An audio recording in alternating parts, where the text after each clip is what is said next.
मुझे याद है कि जब मैंने शुरू में पढ़ना स्टार्ट किया था, जब मैंने Osho, J Krishnamurti, Sigmund Freud, Carl Jung, Marcus Aurelius, Plato, Socrates जैसे बड़े थिंकर्स को पढ़ना स्टार्ट किया था ना, तो मेरे माइंड में एक ही सवाल आया था कि यार ये है तो इंसान ही ना, फिर ये सब भगवान जैसे कैसे सोच रहे हैं यार, इनकी थिंकिंग कमाल की है, ऐसा सोच कैसे रहे हैं। लाइक नॉर्मल इंसान तो ऐसा कभी सोच ही नहीं सकता। इनकी थिंकिंग, इनकी आइडियाज कितने ज्यादा कमाल है, कोई इंसान ऐसा सोच कैसे सकता है। और इसी क्वेरी पे ना मैंने थोड़ा सा रिसर्च करना स्टार्ट किया और धीरे धीरे जब मैंने और ज्यादा पढ़ना स्टार्ट किया तो मुझे पता चला कि J Krishnamurti, Osho, Carl Jung, Sigmund Freud, Marcus Aurelius, Socrates, Plato और सारे महान थिंकर्स जो अब तक हुए हैं वो सब सोचने के लिए ना एक थिंकिंग पैटर्न का यूज करते हैं जिसे कहा जाता है क्रिटिकल थिंकिंग। आपने ये वर्ड कई बार सुना होगा, आपने लोगों को कहते हुए सुना होगा कि मैं क्रिटिकली इस चीज के बारे में सोच रहा हूँ, देखते हैं क्या कंक्लूजन आता है। पर क्या वो लोग क्रिटिकली सोच रहे होते हैं? क्रिटिकल थिंकिंग क्या है और इसका क्या मेथड होता है, मैं आपको इस वीडियो में बताने वाला हूँ।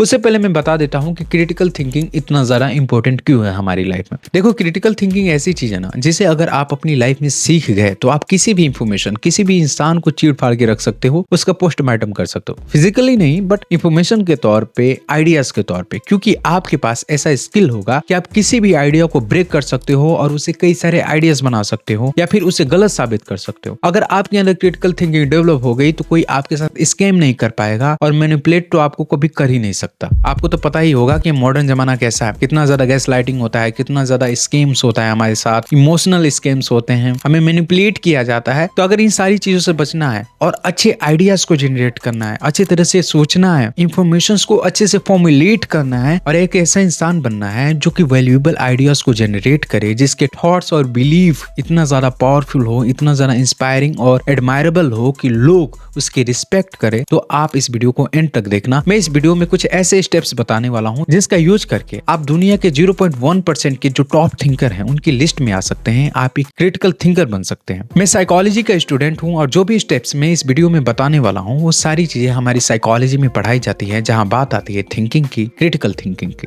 अब देखो, क्रिटिकल थिंकिंग करना कैसे है ये बताने से पहले मैं आपको ये बता देता हूं कि एक्चुअली क्रिटिकल थिंकिंग है क्या। क्रिटिकल थिंकिंग जो है वो एक स्ट्रक्चर्ड और एनालिटिकल प्रोसेस होता है जहां पर आप इंफॉर्मेशंस को ऑब्जर्व करते हो, इवेल्युएट करते हो ताकि आप एक वेल इन्फॉर्म्ड कंक्लूजन तक पहुंच सको। सिंपल भाषा में ये समझ लो कि क्रिटिकल थिंकिंग एक ऐसा सीजर है जिसे आप किसी भी इंफॉर्मेशन का पोस्टमार्टम कर सकते हो और उसकी तह तक जा सकते हो कि ये इंफॉर्मेशन रेशनल है कि नहीं, ये इंफॉर्मेशन अनबायस्ड है कि नहीं, ये इंफॉर्मेशन यूजफुल है कि नहीं, क्या ये इंफॉर्मेशन सच्चा है या फिर एक बायस्ड सब्जेक्टिव ओपिनियन है। तो अब बात करते हैं कि हमें क्रिटिकल थिंकिंग करना कैसे। क्रिटिकल थिंकिंग के 5 स्टेप्स होते हैं। पहला स्टेप होता है identification and clarification of the claim, जहां पर आपको ये पता लगाना होता है कि जो इंफॉर्मेशन है वो क्या क्लेम कर रही है, उसे आपको आइडेंटिफाई करना होता है, उसे आपको क्लैरिफाई करना होता है। जैसे कि मैं ओशो का कोई टॉक सुन रहा हूँ और ओशो अपने टॉक में ये बोल रहा है ना कि लाइफ में मैरिज का कोई रोल नहीं है, आप बिना मैरिज किए ही, बिना शादी किए ही रह सकते हो, फालतू का झंझट है, ये सोसाइटी का एक प्रेशर है जिससे लोग एक दूसरे को लाइफ टाइम के लिए बांध लेते हैं, इसका कोई मतलब नहीं होता, इसमें प्यार नहीं होता और ये आपको बंधन में बांधता रहता है,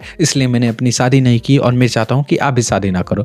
और ऐसे क्लेम वो कर रहे हैं। अगर मैं एक क्रिटिकल थिंकर नहीं हूँ और ब्लाइंड फॉलोवर हूँ ओशो का, तो मैं ये बात मान लूंगा और मैं लाइफ टाइम शादी नहीं करूंगा। पर अगर मैं एक क्रिटिकल थिंकर हूं तो मैं क्रिटिकल थिंकिंग का पहला स्टेप ये करूंगा कि जो क्लेम किया जा रहा है उसकी आइडेंटिफिकेशन करूंगा, उसे क्लैरिफाई करूंगा, एक्चुअली क्या क्लेम किया जा रहा है। मैं आइडेंटिफाई करूंगा कि ओशो का क्या क्लेम है। ओशो ये कह रहे हैं कि मैरिज करना एक तरह का बंधन है जो आपको रिस्पॉन्सिबिलिटी में बांध देता है, जिसकी वजह से आपको लाइफ में फ्रीडम नहीं मिल पाता, आप हमेशा हमेशा के लिए बंधन में बंध जाते हैं और आप कभी भी लाइफ में फ्रीडम को अचीव नहीं कर पाते। क्या यही क्लेम ओशो कर रहे हैं? इसे मैं आइडेंटिफाई करूंगा, इसे क्लैरिफाई करूंगा और एक बार जो इंफॉर्मेशन का क्लेम है उसे मैं क्लैरिफाई कर लूं, उसे मैं आइडेंटिफाई करूं, तब मैं जाऊंगा दूसरे स्टेप की तरह जो है स्केप्टिसिज्म। देखो, मैंने इंफॉर्मेशन को क्लैरिफाई तो कर दिया कि ओशो ये बोल रहे हैं कि अगर तुम शादी करोगे तो तुम हमेशा के लिए बंधन में बन जाओगे और ना चाह कर भी तुम्हें रिस्पॉन्सिबिलिटी को निभानी पड़ेगी और जहां पर मजबूरी हो वहां पे प्रेम नहीं हो सकता, वहां पे आजादी नहीं हो सकती। मैंने ओशो को क्लेम को आइडेंटिफाई कर दिया, क्लैरिफाई कर दिया और मेरे सामने ये स्टेटमेंट आ गया। अब मैं क्या करूंगा कि क्रिटिकल थिंकिंग के दूसरे स्टेप पे जाऊंगा जो है स्केप्टिकल होना। क्रिटिकल थिंकिंग के लिए ये सबसे ज्यादा जरूरी है ना कि आप किसी भी धारणा के साथ ना चले, आप किसी भी तरह की अथॉरिटी के साथ ना चले। आपके अंदर हमेशा एक अविश्वास की भावना होना चाहिए, स्केप्टिसिज्म होना चाहिए। यानी किसी भी इंफॉर्मेशन को आप देखते हैं, पढ़ते हैं या फिर सुनते हैं तो उस इंफॉर्मेशन पे आपको बिलीव नहीं करना है, उसके प्रति हमेशा ही अपने आप में अविश्वास की भावना, स्केप्टिसिज्म को जिंदा रखना है और क्वेश्चंस करना है कि क्या ऐसा हो सकता है। अब देखो, क्रिटिकल थिंकिंग के लिए ना स्केप्टिकल स्केप्टिकल होने की बहुत ज्यादा जरूरी है। अगर आप ऐसे इंसान हैं जो आसानी से किसी चीज को मान जाते हैं या फिर कोई बड़ा अथॉरिटी कोई भी बोल देता तो आप उससे मान जाते हैं कि हाँ ये बोला है तो सही होगा, तो आप एक क्रिटिकल थिंकर कभी बन ही नहीं सकते। क्रिटिकल थिंकिंग के लिए सबसे ज्यादा जरूरी है कि आपके अंदर डाउट भरा हो, आप किसी भी चीज पर भरोसा ना करें, तभी आप एक क्रिटिकल थिंकर बन पाएंगे। अगर आप चीजों को मान जा रहे हैं ना तो आप क्रिटिकल थिंकर कभी बन ही नहीं सकते।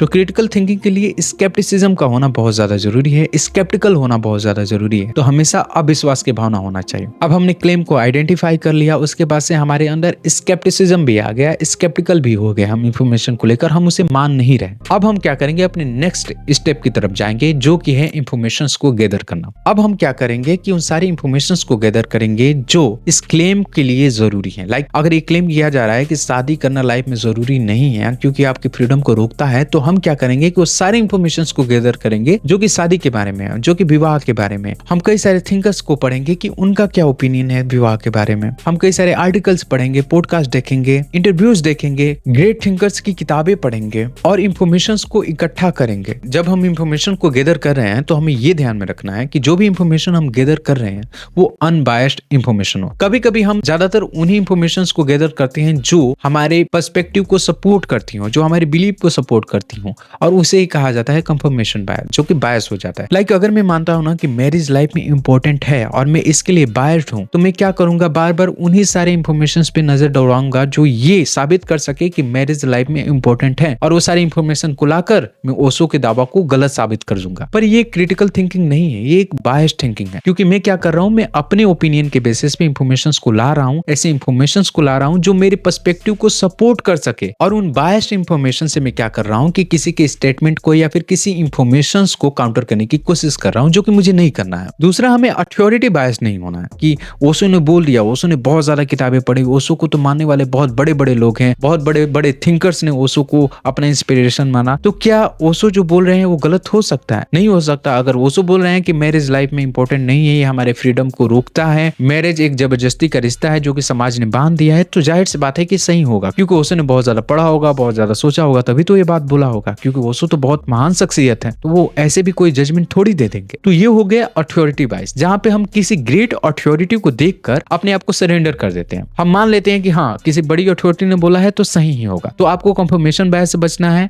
सिर्फ ऐसे इंफॉर्मेशन को नहीं लाना है जो आपके पर्सपेक्टिव को सपोर्ट करे। और दूसरा, किसी भी अथॉरिटी के सामने मत्था टेकने की जरूरत नहीं है। हमारा जो सर है ये सिर्फ हेयर स्टाइल के लिए नहीं दिया गया है, सोचने के लिए दिया गया है। एक बार जब आप इनफ इंफॉर्मेशन को गैदर कर लेते हैं तो अब आपको करना है इवेलुएट। अब आपको इंफॉर्मेशन को इवेलुएट करना है, उनका मूल्यांकन करना है, ये देखना है कि कौन सी इंफॉर्मेशन सही है या नहीं।